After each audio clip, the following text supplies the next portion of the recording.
welcome to Farm to Stable, a science-based equine nutrition podcast. I'm your host, Dr. Nettie Liebert. I'm a lifelong horse person and professional equine nutritionist with the goal of helping horses and their humans create balanced diets to set them up for success, no matter what age, discipline, or circumstance. Disclaimer, the information discussed here is based on current scientific research and is for educational purposes only. Every horse's individual needs vary. This is not a substitute for veterinary medicine or nutrition consultation.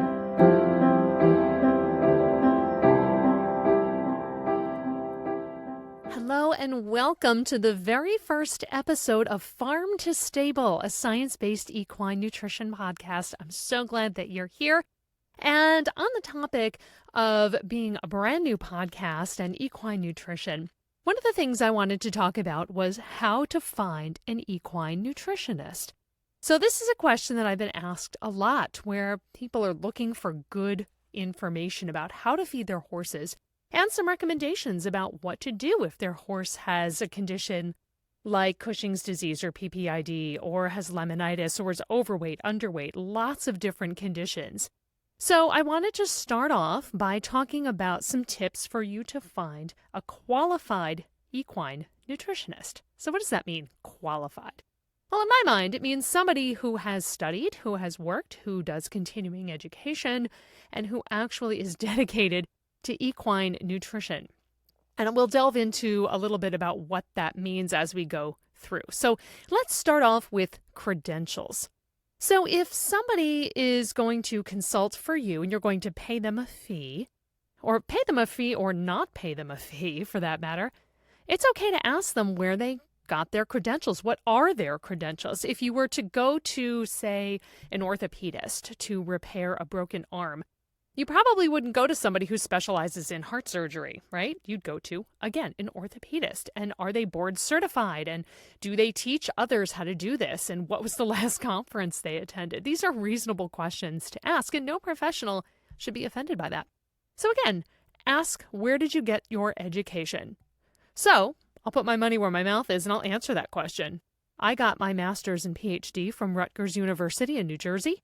And I studied equine exercise physiology and nutrition, and I'd be happy to talk to you about my graduate research, but I won't bore you with all the details here. So again, asking someone, do they have a graduate degree? Have they done advanced study and advanced science with respect to equine nutrition? And it's not just nutrition alone. This could include things like biology and digestive physiology, as well as endocrinology, right? The study of hormones. So there's more to it than just balancing a ration or giving a horse a certain kind of feed, right? It's important to understand how minerals in the body interact with each other, how a horse's digestive system works. And of course, that's going to be different than how someone feeds their cow, for example. Completely different digestive physiology. And in fact, if you try to feed your horse the way you feed a cow, it probably will not end well for the horse, but I digress. So what else can you ask? How long have you been working in the field? How many consults have you done? What is your experience? Again, a reasonable question to get someone's background. Going back to the question of, does one have a graduate degree? There are a number of simple online courses out in the world. If you search for them on any search engine, you might come across them. For very basic nutrition education, many of these are really great. And again, not necessarily do they qualify one to be a consulting equine nutritionist. However, based on some of the criteria I talked about just a moment ago, does this person truly understand digestive physiology and the ins and outs of it? Keep in mind that there actually are some professionals there who don't necessarily have advanced degrees, but have years of experience consulting and building diets. It's why it's important to ask that question. What is your background? And then you can make the determination if you feel this person is qualified to help you and your horse. Another question you could ask, what sort of continuing education does the person keep up with? For example, I and a number of my colleagues just attended the Equine Science Society Symposium in Texas. This is in 2023. And ESS, for short, is recognized as one of the leading national and international conferences on equine in general. So it includes nutrition, exercise physiology, bioscience, teaching and extension, and a number of other topics specifically dedicated to the horse. So there's lots of opportunity for continued learning at the ESS meeting. So, for example, that's one recent one that I attended, along with, again, many of my colleagues. So if you're still not sure what else you might like to ask, think about what might you ask a veterinarian or, again, your own medical specialist a question if you were going for treatment with that particular professional. So some of the similar questions may apply here. Most equine nutritionists are not veterinarians, although some of them are. There are a handful, of a few that I know, who are board-certified veterinary nutritionists. Whether or not they are specific to equine is a question for those professionals. So when it comes to equine nutritionists who are independent and who will provide a full nutrition workup for your horse, many of the independents will charge a fee, and fees may vary depending on where you live and what level of service you're asking for. So qualified equine nutritionists likely will have an advanced graduate degree and extensive fields of study behind them. Now, in the United States of America, land-grant universities, which are typically state universities, often employ equine extension specialists in their faculty, many of whom generally found in their animal science departments.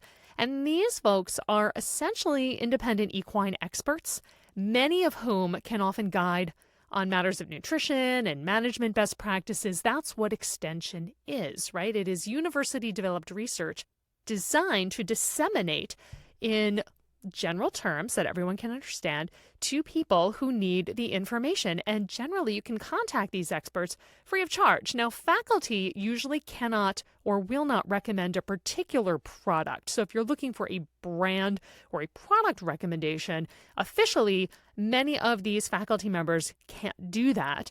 But they may be able to help you balance a ration or direct you towards an appropriate type of product for your horse and your horse's needs. They can help you work on your management techniques or anything of that nature, your farm techniques, everything from pasture management to feeding that could potentially be beneficial to you and your horse, whether your horse is in your backyard or whether your horse is boarded at a large stable.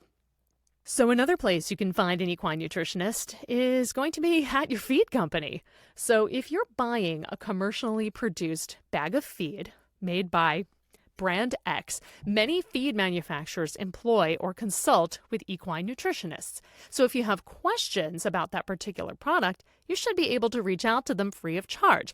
Usually, the information will be product-based, so if you feed a particular brand of feed and want advice about that brand, contacting the manufacturer and asking to speak to a qualified nutritionist is a good place to start. Depending on the company that you're calling, it may not be a nutritionist who answers the phone. So if that is who you're looking to speak to, you may just need to be specific about it, and usually they're not too hard to get to. Now, on this topic, it's a little bit of a hot button topic, as there are no official regulations for one calling themselves an equine nutritionist.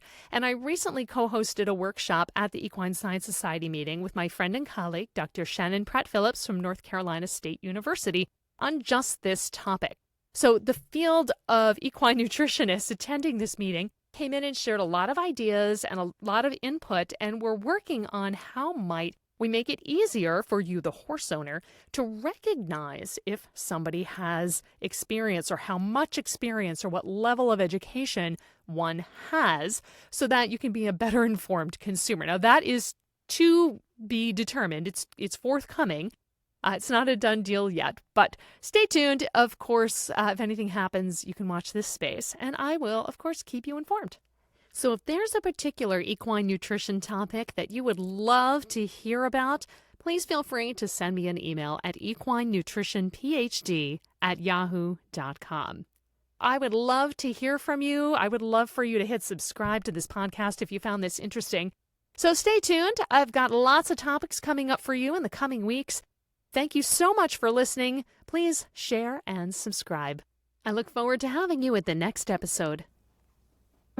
Thank you for listening to the latest episode of Farm to Stable, a science-based equine nutrition podcast. Please share and subscribe if you found the content interesting, and if you have a topic you'd like to hear about, send it to equinenutritionphd@yahoo.com.